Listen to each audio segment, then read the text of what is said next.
Do you like mysteries? To wander through the enigmatic mist of the inexplicable? Great. I'm Murk, and here you'll find what you're looking for. Welcome to my domains. The truth dissolves into the mist.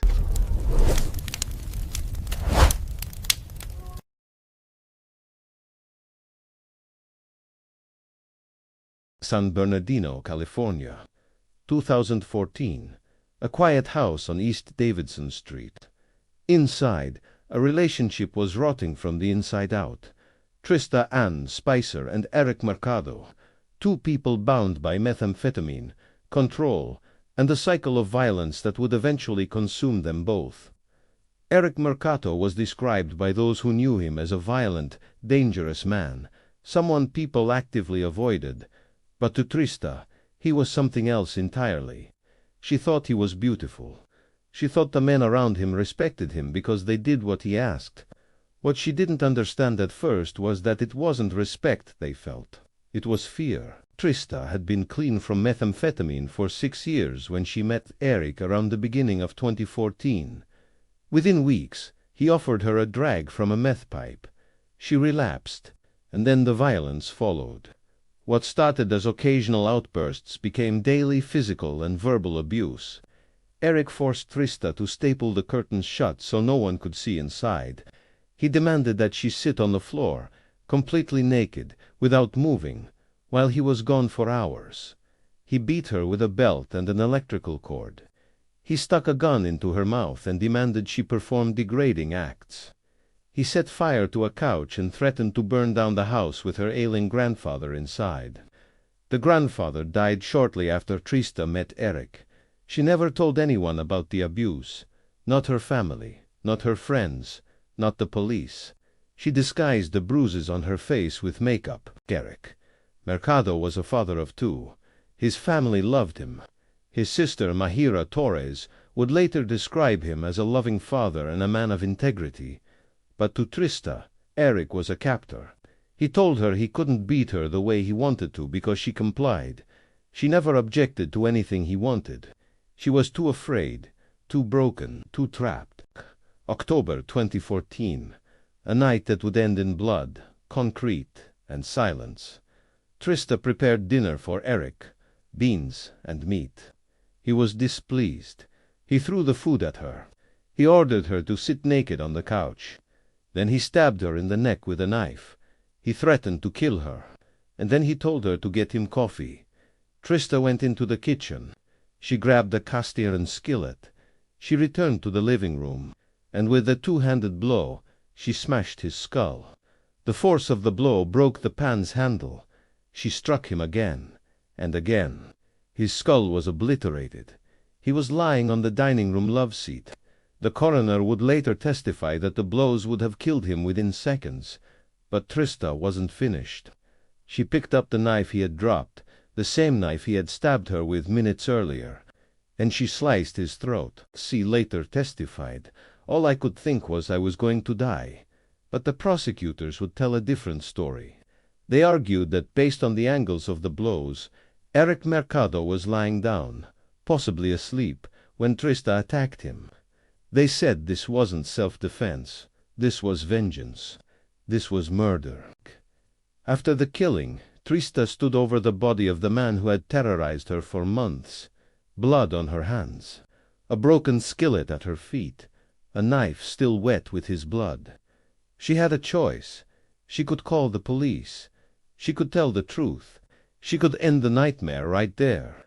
But she didn't. Instead, she made a decision that would seal not just Eric's fate, but her own. She decided to make him disappear. She called a friend. A homeless acquaintance she knew only by the name Seven. Together, they wrapped Eric Mercado's body in a deflated air mattress. They dragged his body to the backyard, to a storage area beneath the concrete steps. Seven built a brick wall over the space. He sealed the body inside. The police would later describe it as a makeshift tomb, a tomb in her own backyard. a tomb where Eric Mercado would remain for nearly 8 years. Trista told Eric's family that he had left after an argument and never returned. They reported him missing in October 2014. For years, they searched for answers. For years, they lived in a nightmare of not knowing whether he was alive or dead, whether he was suffering, waiting to be saved. And all the while, Trista Spicer went on with her life. She denied knowing his whereabouts. She kept his body hidden beneath her feet. She carried the secret like a stone in her chest. The years passed.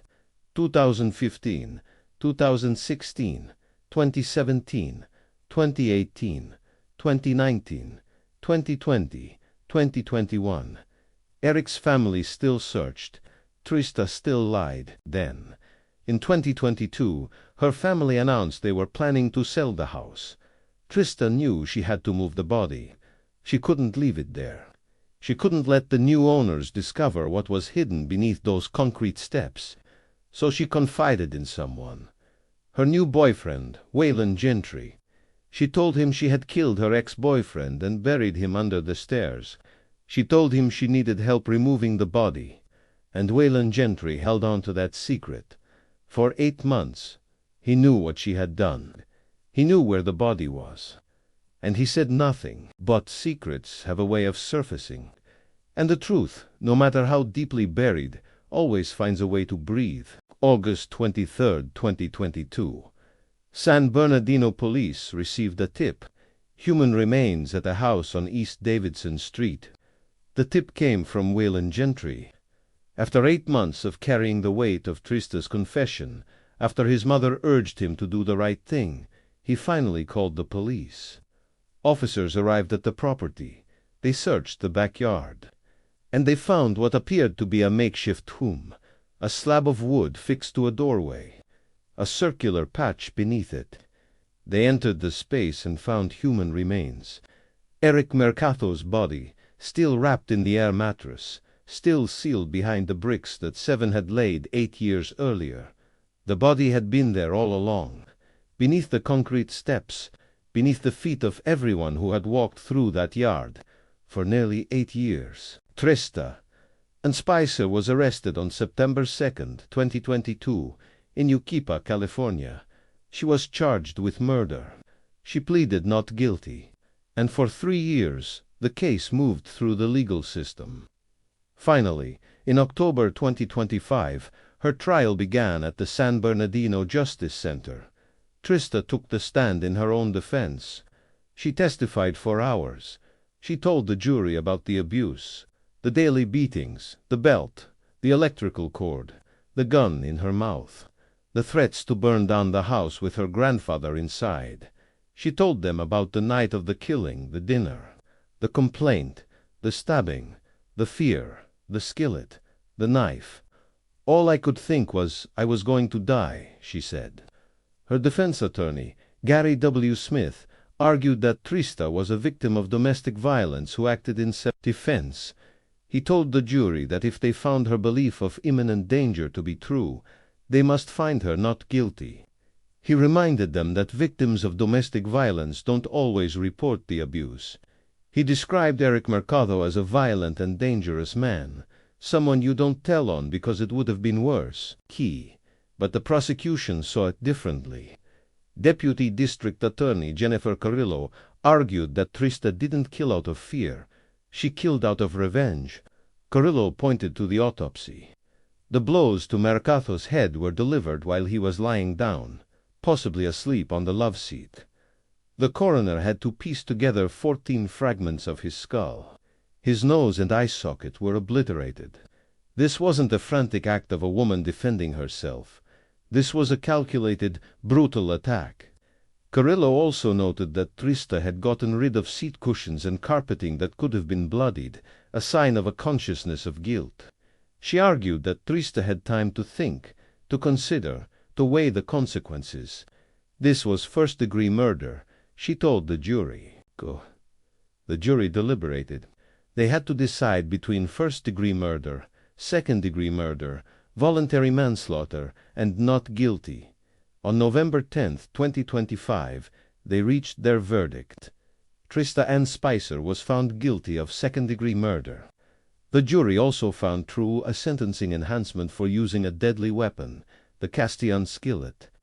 The judge scheduled her sentencing for January 2026, but the date was pushed back. On March 27, 2026, Trista Ann Spicer stood before the court for sentencing. She was 46 years old. The judge sentenced her to 15 years in prison. She faced a potential term of 16 years to life, but the judge imposed 15 years. Before the sentence was handed down, Eric Mercado's sister, Mahira Torres, addressed the court. She looked at the woman who had killed her brother. She looked at the woman who had hidden his body for 8 years. And she spoke. "You took my brother's life, and you shattered ours." She described the agony of not knowing, the years of searching, the years of hoping, the years of wondering if he was alive or dead, suffering or waiting to be saved. As time went by, life just got harder and harder to live for me, as well as my family. She said her family went 8 years trying to get answers, and it seemed like everybody knew about it except his close family. She called Trista evil. But Trista's story didn't end with this sentence. The case raises difficult questions. Was she a victim who finally snapped, or was she a killer who used abuse as an excuse? The jury decided it was murder, but the abuse was real. The beatings were real. The control was real. Eric Mercado was a violent man. His own friends testified that they avoided him because they feared him. Trista was a victim, but she was also a killer. She could have called for help. She could have left. She could have told someone. Instead, she took a life, and then she hid the body. For 8 years, she lied to his family. She lied to her own family. She lied to the world. She carried the weight of a secret that would eventually crush her. This grim descent into a world where the victim becomes the villain, and where the truth is a ravenous beast clawing its way out of the concrete, transcends this single California backyard. It taps into a universal dread that is masterfully explored in Sayonara Jabberwock. Sayonara Jabberwock. In that narrative, the monster is not merely a creature of fantasy, but a manifestation of suppressed guilt and the violent absurdity of human nature, a stark reflection of what happens when we choose to bury our sins rather than face them. Just as Trista bricked Eric beneath the stairs, the characters in that story bury their truths beneath layers of delusion, only to find that the buried never truly rests. This duality of the human soul, where the abused becomes the abuser and the victim turns executioner, is the very essence of horror that binds this courtroom to the pages of that haunting work. The makeshift tomb is gone now. The house on East Davidson Street has likely been sold. But the memory of what happened there lingers. A man died. A woman went to prison. A family was shattered. And a secret that was buried beneath concrete steps for nearly 8 years finally saw the light of day. The truth always surfaces, no matter how deep you bury it, no matter how many bricks you stack, no matter how many years pass. The truth waits, and when it finally breaks free, it demands justice. In this case, justice came in the form of 15 years, but for Eric Mercado's family, no sentence will ever be enough. They lost a brother, a father, a son. They lost 8 years of not knowing, 8 years of hoping, 8 years of grief without closure. Trista Ann Spicer took all of that from them. She took a life. She took a body. She buried it in her backyard, and she tried to move on as if nothing had happened. But the past has a way of catching up, and when it does, it doesn't let go. The veil over Trista Spicer's case may have closed, but the darkness that inhabits the human mind is not confined to a single sentence. If you wish to explore that same psychological abyss and the monstrosity we carry within, step into the pages of Sayonara Jabberwock. Sayonara Jabberwock. Access to this nightmare is in the description and pinned in the first comment. The choice is yours. Did you like this mystery? And What is your theory?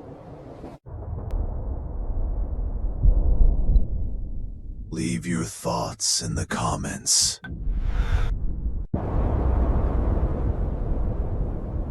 And if you enjoyed it, then like and share. I'm Murk, and I'll be waiting for you in the next mystery.